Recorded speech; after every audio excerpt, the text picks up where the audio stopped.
So you can see that after the Lagarde statement, that's ECB's president, they're not looking for a strategic reserve in central bank.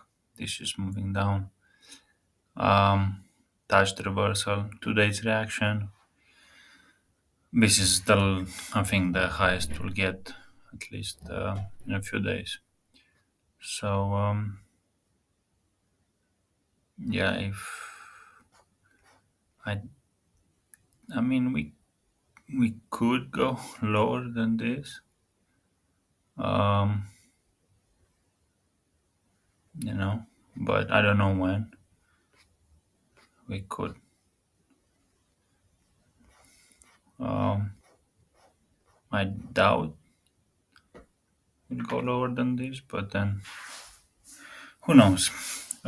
Basically, what I'm saying is ready to move down. Um,